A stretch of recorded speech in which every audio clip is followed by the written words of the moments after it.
Monsoon सत्र की तैयारियां पूरी हो चुकी हैं। अगले सोमवार से पार्लियामेंट का ये सत्र जो ऐतिहासिक भी हो सकता है, अगर सरकार जो जिस चीज की तैयारी कर रही है अगर उसके नंबर पूरे हो जाएं और वो बिल आए और पास हो जाएं तो महिला आरक्षण, delimitation, one nation one election, चलिए उसकी बात भी ना करें, महिला आरक्षण और डीलिमिटेशन बिल पास होना ही अपने आप में बहुत बड़ी बात होगी। लेकिन इसको लेकर के सरकार की तैयारी के अलावा ऑपोजिशन की क्या तैयारी है, ऑपोजिशन का खेमा कितना इंटैक्ट है, एकजुट रह पाएगा, क्योंकि एक एक करके दल छिटकते दिखाई दे रहे हैं। शरद पवार की पार्टी, अब तो उद्धव ठाकरे की पार्टी भी।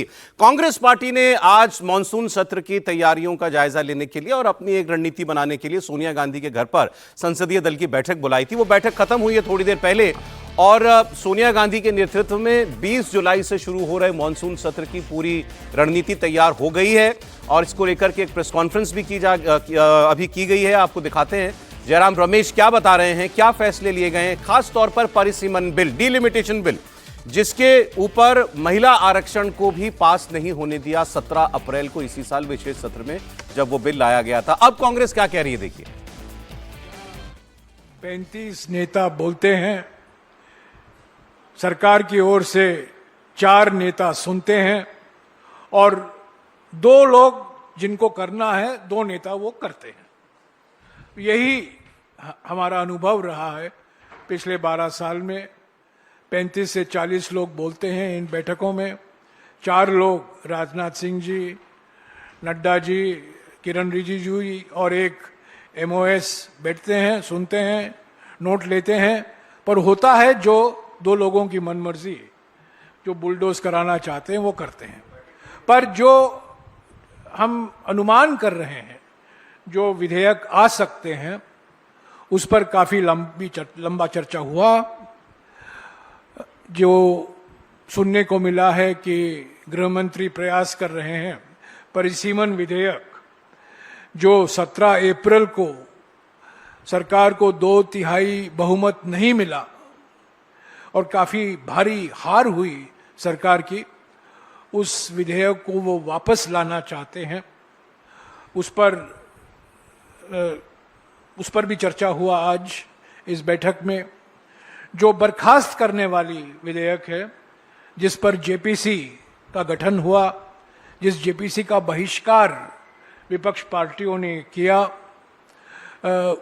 उस पर भी बहस हुआ। और कांग्रेस पार्टी हमेशा, हमारी ये राय रही है, हम परिसीमन विधेयक का पूरा विरोध करेंगे, करते रहेंगे और सभी विपक्ष पार्टी की एकता और एकजुटता बरकरार रखने में हम पूरा प्रयास करते रहेंगे।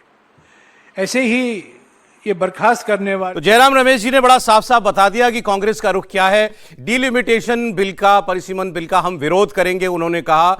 और अब वो कह रहे हैं कि हम देखेंगे कि विपक्षी एकजुटता बरकरार रहे। लेकिन वही सबसे बड़ा संकट है कांग्रेस के सामने, कितने दल अब उनका साथ देंगे। डीएमके पहले अलग हो चुका, अब इस मुद्दे पर शरद पवार जी जो हैं वो एनडीए के साथ आने का मन बना रहे हैं, ऐसा लग रहा है।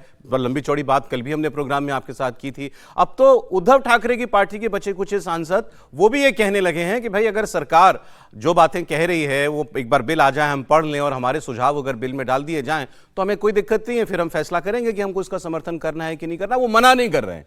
तो इस वक्त खतरा कांग्रेस पार्टी के सामने यह है कि वो इस जिद में कि हमें विरोध करना है, कहीं अकेली अलग थलग पड़ती हुई ना दिखाई दे। इसका बड़ा गंभीर संकट उसके सामने है। इसकी बात भी हम लोग करेंगे। और मैं क्यों आपसे ये बात कह रहा था सर, जल्दी से मैं एक बार सुना दूं मैं यूबीटी वाला, क्योंकि पार्टी टूट गई दूसरी बार, 9 में से 6 सांसद चले गए। उसके बाद जाकर के उनके 3 सांसदों के बयान आ रहे हैं कि भाई देखेंगे, अगर बिल ठीक ठाक बन गया तो हम समर्थन दे देंगे। पहले ही कर दे तो शायद पार्टी नहीं टूटती, वो 6 लोग उधर शायद न जाते। चलो उनकी अपनी मजबूरियां जो भी हों, वो उन्होंने जैसे भी फैसला किया, कम से कम इस मुद्दे पर तो दबाव नहीं बनता उनके ऊपर। 2 बयान, छोटे छोटे बयान हैं, संजय राउत जी का और अरविंद सावंत जी का। अरविंद सावंत लोकसभा के सांसद हैं, संजय राउत राज्यसभा के सांसद हैं। दोनों के बयान बिल्कुल एक जैसे, सुनिए। हमने जो उनको सूचनाएं की है, इस प्रकार से बिल में आप थोड़ा दुरुस्ती करो, अमेंडमेंट करो, लेकर आइए। अगर उस हमारी बात मानी जाती है तो हम उसके ऊपर चर्चा करेंगे। उनकी कथनी और करनी में फर्क रहता है। कागज पे आने दो, उसके बाद में हमारे पक्ष प्रमुख उद्धव जी ठाकरे साहब से चर्चा करके हम तय करेंगे। करनी क्या है, करनी में देखने के बाद हम सोएंगे, दिक्कत है या नहीं है, आज नहीं।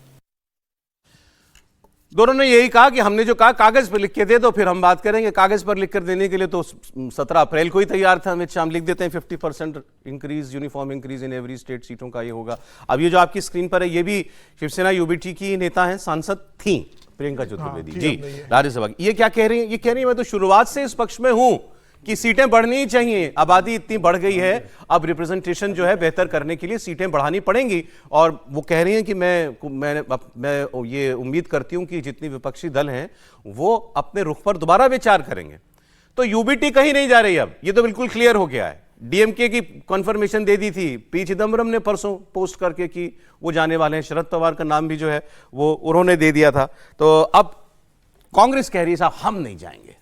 और एक बात और गौर कीजिएगा, जो महिला बिल या डिलिमिटेशन बिल पर जो सुप्रिया सुले ने बोला कल या आज जो ये यूबीटी के नेता बोल रहे हैं, ये डिलिमिटेशन बिल की बात कर रहे हैं, महिला आरक्षण की बात नहीं कर रहे हैं। मतलब यहां वो गोलमाल नहीं है कि महिला आरक्षण के तो हम साथ हैं लेकिन डिलिमिटेशन बिल पास नहीं होने देंगे। ये डिलिमिटेशन की बिल की बात कर रहे हैं कि लिख के दे दो तो हम लोग सोचेंगे।